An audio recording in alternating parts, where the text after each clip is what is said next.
Well, Judge, I don't know that I nor Beaumont has seen a murder like this before, where 4 people were gunned down so close to a college campus, so carelessly, so quickly. This hearing isn't about guilt or innocence. It's about freedom. And when you're charged with killing 4 people, freedom comes with a price tag that can change everything. All right, sir, you're Lively Stratton. Yes, ma'am. And this is 19-33601. Mr. Stratton is charged with capital murder of multiple persons. Mr. Radford has filed a writ asking for a bail reduction. I think we talked about this and reset it so that the state could bring any witnesses, and then I would make my decision. Mr. Radford, do you have any witnesses? Yes, we call Lively Stratton for the purposes of this hearing only. Best you can, sir. Please raise your right hand. Do you swear or affirm the testimony in this hearing will be the truth, the whole truth, and nothing but the truth? Yes, ma'am. Thank you. Go ahead, Mr. Radford. Can you state your name for the record? Lively Stratton. And Mr. Stratton, you are the defendant in this case, is that correct? Yes, sir. And what is your bond currently set at? I think after the appeal, I don't think my bond was ever set. So it's your understanding that you have no bond at this time? Yes, sir.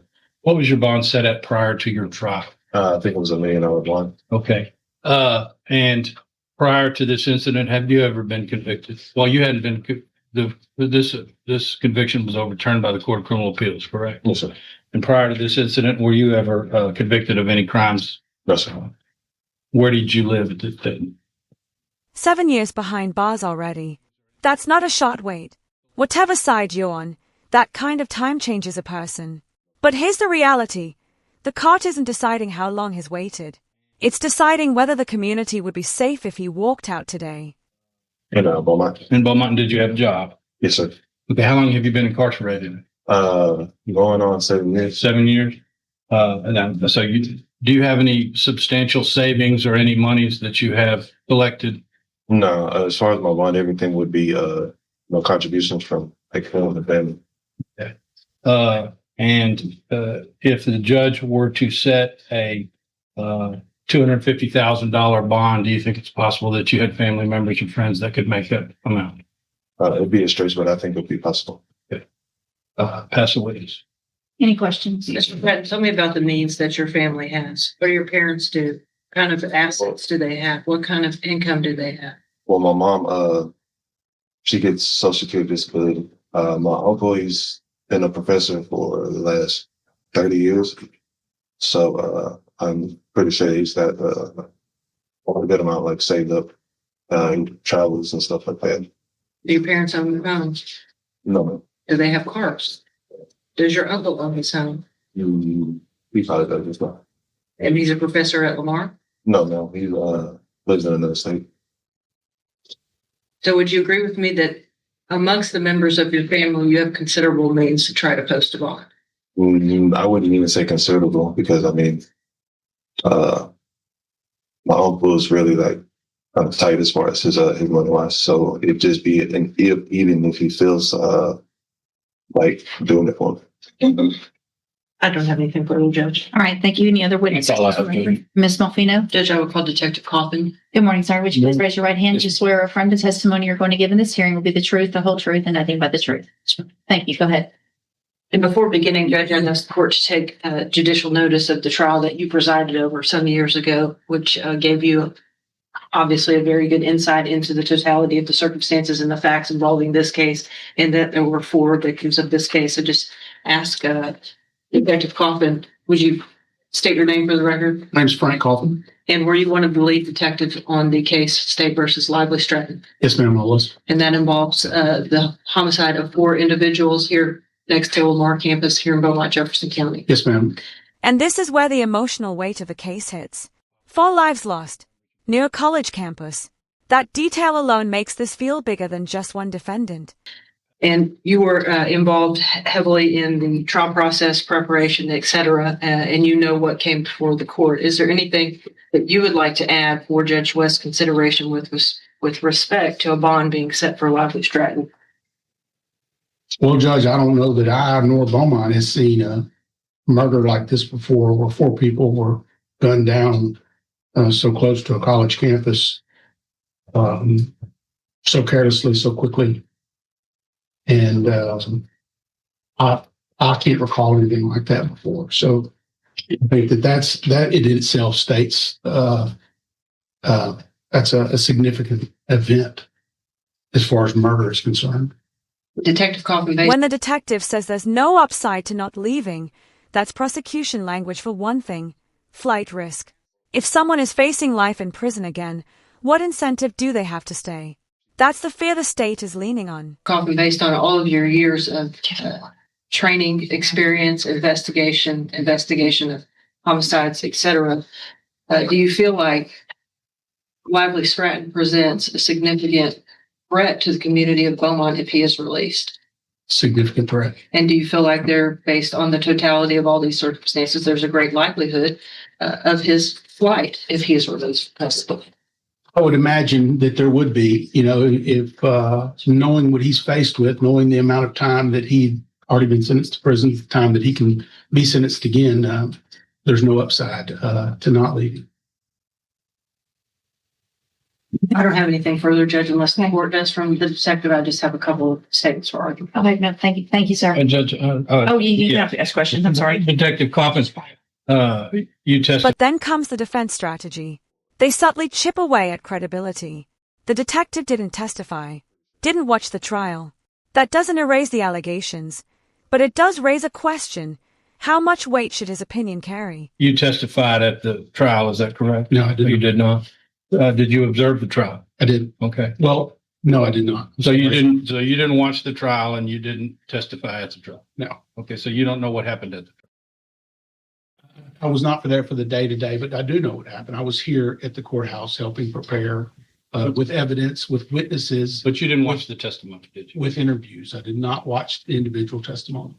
Were you aware that the jury found that two of the victims evidently that they didn't convict him of killing the two guys with the knives? They convicted the two guys without weapons. Were you aware of that? I'm not aware of the details of how many people or of how he killed each person. No. Okay. That's all I have. Anything else? No, Judge. All right. Thank you, sir. Thank you, ma'am. Ms. Malfino?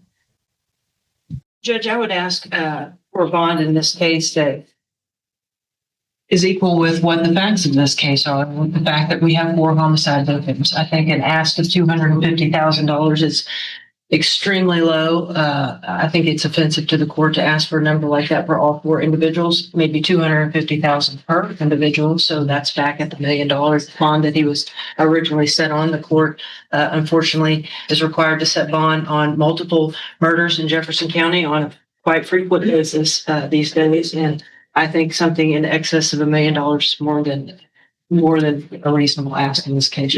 And here's the twist. The previous jury apparently found some element of self-defense in 2 of the killings. That complicates everything. This isn't as black and white as 4 executions. A new jury could see things differently. That's why this bail hearing matters so much. Thank you, Ms. Malfino. Mr. Radford? Judge, I would point out that the jury did find that there was evidently self-defense in 2 of the victims and that there was an error in the charge and that a new jury may find a different result based upon a new jury charge that should have been propounded to the jury. I think that the court should set a reasonable bond in this case. Now the judge has to balance 2 competing realities: the seriousness of 4 deaths and the legal principle that even someone accused of capital murder still has rights. All right. So, taking into account the testimony of the prior trial that I did preside over and argument by counsel, I'm going to grant the writ and set bail. I am going to find that bail in the amount of $1 million is appropriate for the nature of this offense and in line with what I know about the case and the argument. What if there was bond made? There would be a GPS monitoring device required and house arrest. I would obviously, if that bond was made, need to know what that address would be.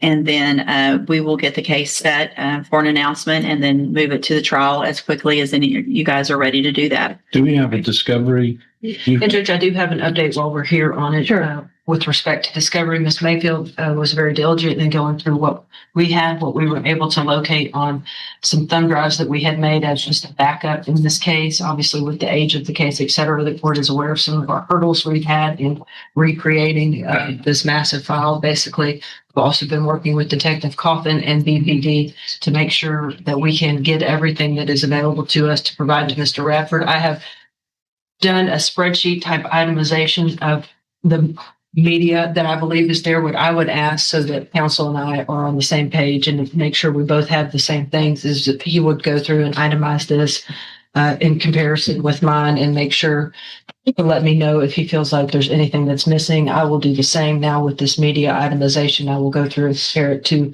the hard copy file itself and cross over and make sure that we're not missing anything. But I do have 2 flash drives to turn over to him today. I also have spoken with multiple family members. And when the court has a little bit of a slower period towards that first part of March, we have meetings set up to meet with the family. I feel like I'm in constant contact. Okay. All right. So yeah, if you guys will go through that, if there's any issues that you need me to get involved with for any reason, just let me know. Do you anticipate the time to go through some of that to get closer to where we need to be longer? You want to do a little longer? Yes, ma'am. I've got 2 big trials coming up in Orange, one at the end of this month and one at the end of February. What I'll do is 60 days. Let's just see where we get, start going through that media. We do the end of March. I'm going to be gone in April. Whatever 60 days is, or make sure you have a vacation letter on file, and we'll work around that and start going through it in the meantime, so that when we get here, you've at least gone through and we know it better where we are on the media and the discovery and things like that. Yes, ma'am. Okay. Thank you, Judge. All right. You can go back with the bailiff. Thank you, Detective. $1 million. Not the $250,000 the defense hoped for, but also not a denial of bond. That tells you something. The judge sees the severity. She remembers the trial. But she's also acknowledging that this case isn't over. GPS monitoring, house arrest, strict conditions. This isn't freedom, it's controlled liberty. And in cases like this, bail isn't just about money. It's about risk. Risk to the community, risk of flight, and risk that justice, one way or another, hasn't fully played out yet.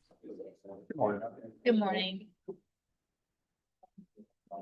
Good morning, sir. Good morning, sorry. What is your My name? name is Diego Armando Aguilar. What's your last name? Aguilar. Aguilar. Mr. Aguilar, would you please raise your right hand? Do you swear or affirm that you will truthfully and accurately translate from English to Spanish and Spanish to English? So help you God. Yes, Your Honor. Thank you. Sir, are you Juan Martinez Rodriguez? Yes. And so, Mr. Macon, it looks like you've been on since October. I will reset it one more time. This will be the last reset. Make sure, if you'll let Mr. Martinez Rodriguez know that he needs to make an appointment, visit with Mr. Macon before that next court date. Yes, ma'am. Anything? Porque no, Okay. los 30 días, necesito hacer una cita con él para la I'm sorry. próxima. Thank you. Y'all are free to go. Thank you, sir. Call my office. Thank you. Mr. Parker, you've got Brian Belvin. Your Honor, if we could hold on that, wait on Ashley. I think it's pretty fun person. Okay, you already asked for it. We're just waiting. I thought she's not here yet. So. Okay, is Miss French gonna be down today? No, Judge, we're handling this case. Okay, on Brian Belvin, Mr. Parker. It's Ashley's. We've well, reassigned, well, a lot of those just it's- for the next couple of weeks, so Ashley has that file. It's hers, but yeah.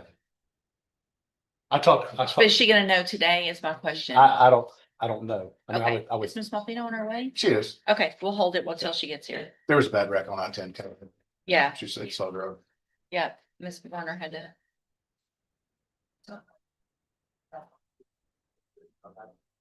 Mr. Parker, you've got Crystal Latulis sentencing 2 cases.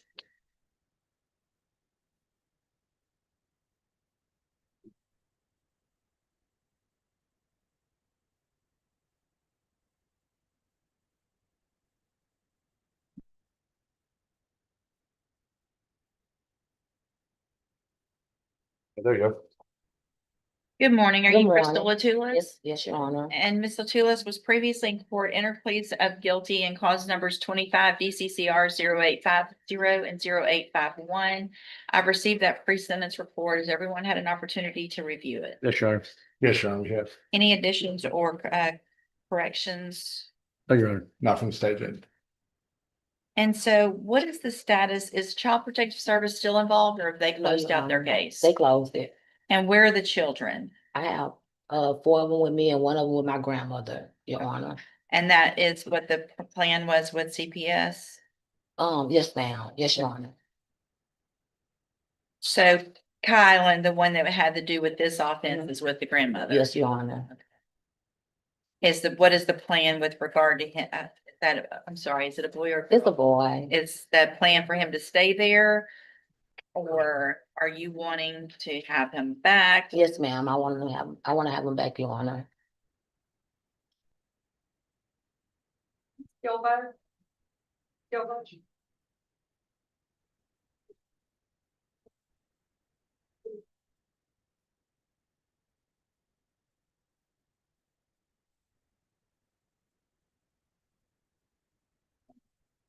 Mr. Nichols, Yes, Your what Honor. are your thoughts on with regard to? All my indications are that CPS closed the case out and that she's done everything they'd asked her to. Looking at the facts of this case, it seems like it was a one time. And I think, CPS hasn't really weighed in against taking the child back. So if she's doing the steps she needs to, then that's probably what's in the child's best interest. Thank you. And did you already do a parenting class? Yes, Your Honor. One of the recommendations is for you to complete a parenting course offered by Faith Tabernacle I Church. did. You already did I did, that. Your Honor. Yes, ma'am. Okay. All right, then I'm going to find in each of your cases, Ms. Latulis, that you previously entered your pleas of guilty freely and voluntarily. Find sufficient evidence in each case to find you guilty. However, in cause number 25 DCCR 0850, I'm going to follow the agreement, defer all proceedings, to place you on probation for 5 years.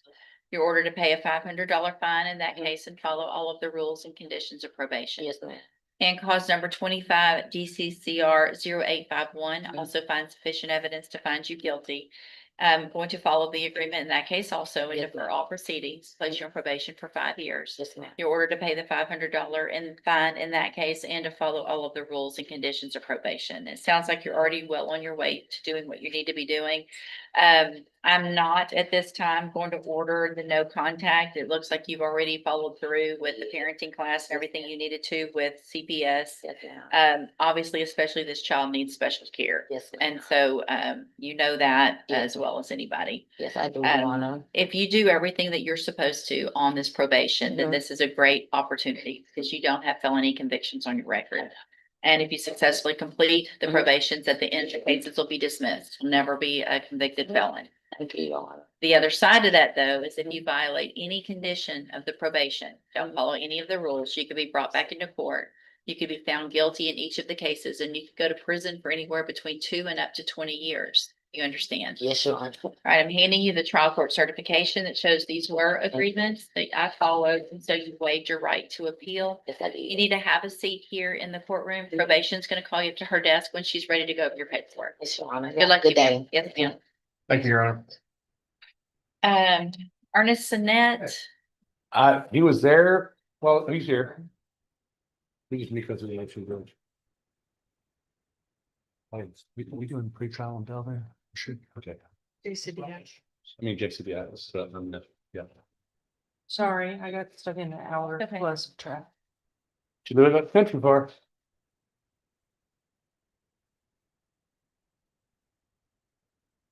good morning. You're Ernest Sinette? Yeah. I don't. In Ernest Sinette's case, I don't see the motion in here. Like it was filed on September 30th. You need mine? Let me just see. It's also all out of, usually this is in date order when I look at documents.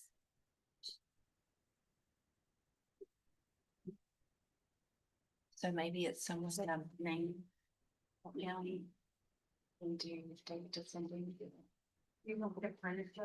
I found it. That's what I needed. Okay.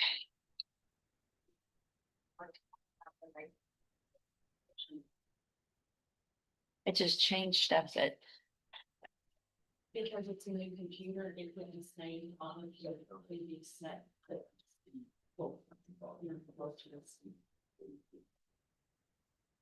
I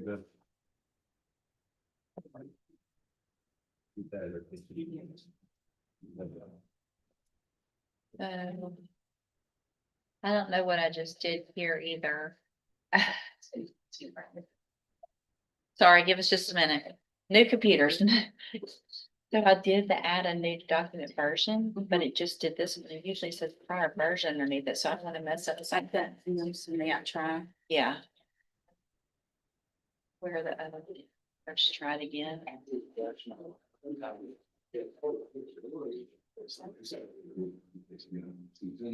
Right.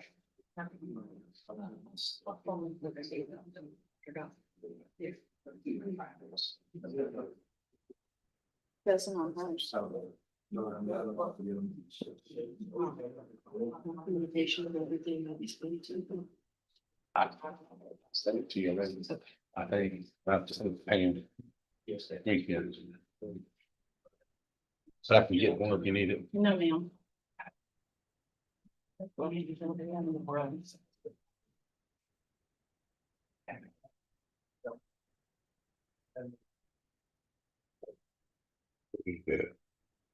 Huh? What did you say?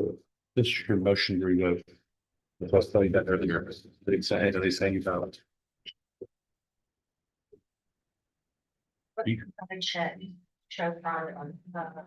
Yep. You have it here. Now it's here. True or not? That's good. You're gonna ask how you plead. And you'll, Mr. Sinette, the best you can, would you please raise your right hand? Do you swear from the testimony you're going to give in this hearing will be the truth, the whole truth, and nothing but the truth? No. Thank you, sir. You put your hand down. And will your client waive the formal reading of the motion? Hey, will Your Honor. Mr. Sinette, in cause number 21-37107, I have a motion to revoke your unadjudicated probation.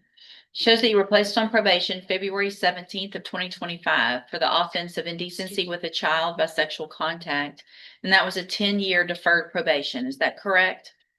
Oh, yes. Okay, this motion alleges that you violated your probation. Count one alleges that you failed to successfully complete an approved sex offender treatment program with a licensed sex offender treatment provider. And is that true or not true? Not true. Count two alleges that you failed to submit to a polygraph examination or other evaluative examinations on May 17th of 2025 at the direction of probation. Is that true or not true? Not true. All right, so I'll have pleas of not true entered for counts 1 and 2. What we'll do is reset this for a hearing. I would assume it wouldn't take too much time, just the probation officer probably. Yes. All right, so we'll reset this for a hearing on sentencing. Obviously, if there's anything that's important for me to know, make sure you get that information to Mr. Parker. As this is an open plea, and I'll determine if those things are true, and if they are true, what if any sentence should be imposed at that time. Okay. All right, we'll see you back at the next court date. If you'll step in front of the clerk over here, she needs your fingerprint.